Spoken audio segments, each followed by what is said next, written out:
September 26th, 2015. Dylan, Ben, Kylie, Isabella, and Dylan's little brother Quentin are all on their way to their friend TJ's house. Now TJ's grandparents have a nice little piece of property down Holly Springs Road off of Cape Jones, and you get there down 27th. And Ben is driving because Dylan's truck is broken down. And there's a workshop on the property, there's a lake on the property, there's a cabin there, and they're going to go do what teenagers do on the weekends. They're going to hang out. On the way, they're supposed to get food. They're supposed to go to McDonald's. But Ben gets in the wrong lane, and Dylan says, let's just go on to teachers. So that's what they do. And the guys are drinking drinks, and the girls are listening to music. And again, they're just there to hang out. Maybe they'll have a bonfire. But the girls are like, hey, we're still hungry. And they want the boys to take them to get some food. They pile back in the car. And minus Quentin. Because it's a smaller car, and Quentin got stuck in the back in the middle. So he stays with TJ. And the four kids leave to go get some. Now while all this is happening, the defendant, who is a state patrol officer, is sitting under the I-20 bridge, just a little north of Holly Springs Road on 27th. And he's sitting there with some officers from Raymond PD. And his battery in his radio is low. So he gives it to one of them so that they can charge it. And a call comes in. There might be a chase from another county. State patrol officers are involved. So he leaves. Maybe he can join the chase. Ultimately, it doesn't pan out. So on his way back, he stops somebody for speeding. And then he heads north.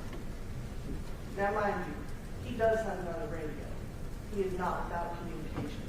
So this is not some kind of emergency. And in fact, he's not going to a call. He's not running lights and sirens. But he is driving 90 miles an hour in 55 mile per hour. 90 in 55. And as he approaches Holly Springs Road, the kids are heading back to TJ's. And Dylan approaches the turn. It's a divided highway, right? There's a median in the middle. And he's looking ahead of him. And the roadway is dark. Now mind you, this is nighttime. It's not 11:40-ish. And as he goes to turn, he looks ahead. The roadway is dark. There's nothing to see. And as he begins to make his turn, the defendant flies over the hill at about 83 miles an hour. It's dark. The road is wet. There's obviously limited visibility.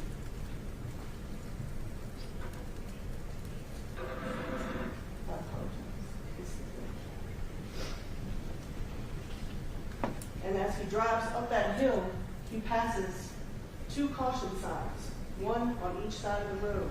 Those yellow signs that you see that say, hey, there's an intersection coming up. And you should actually go 45 miles an hour. But he disregards those. And as the kids come into view, he turns to the right, the direction they're headed. And he realizes his mistake. And he starts to turn back to the left. And only then puts on his brakes. But at that point, it is way too late. And he hits them with devastating force. And as their vehicle begins to spin, Kylie is ejected onto Holly Springs Road.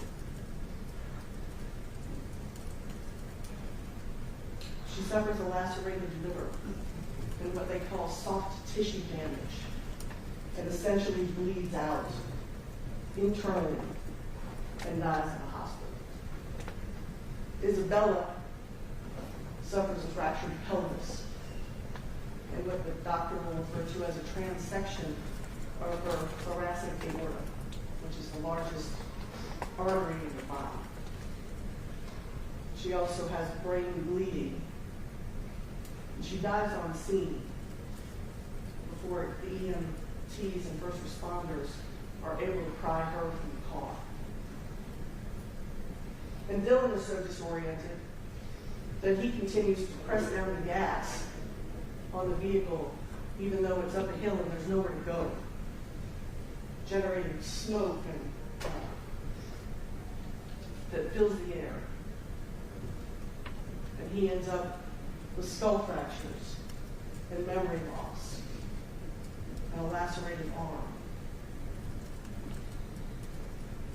And Ben also suffers traumatic brain injury and brain bleeding and memory loss.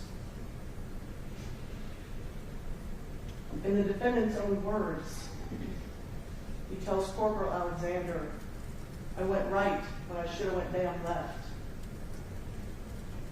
And when Corporal Alexander asks him, "Were you running lights and sirens? Were you going to a call?" He says, "No.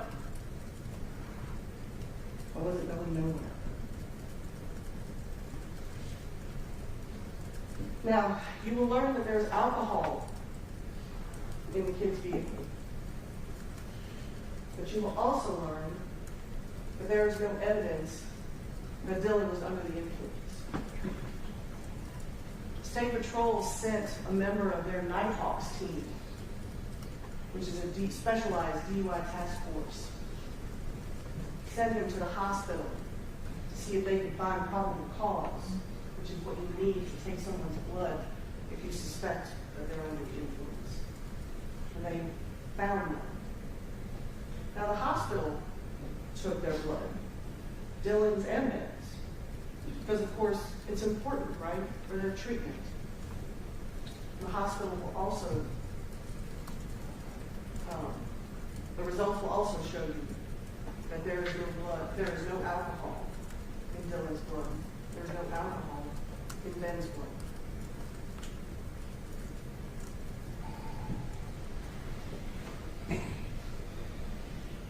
You are also going to hear that from some accident reconstruction experts, probably more than one. But Will Hartenheimer, who was a former police officer, is going to tell you that if the defendant had not turned right, that this collision wouldn't have happened. That if the defendant had begun braking immediately, that this collision would not have happened. But if the defendant had been traveling the speed limit, that this collision would not have happened. And there are going to be, I anticipate, some other accident reconstruction experts, and they're all going to agree that because of the defendant's speed, he had less choices regarding evasion. That at that speed, every millisecond counts. That he was almost the length of a football field away from Dylan when Dylan began to make that turn. And that he's traveling approximately 83 miles per hour, which is approximately 121 feet per second. Dylan had no way to do that. Had no way to expect that. But at the end of the day, it's the defendant's choices that lead us here, that resulted in the death of 2 young women and a serious injury to 2 young men. He was speeding, he was reckless, and he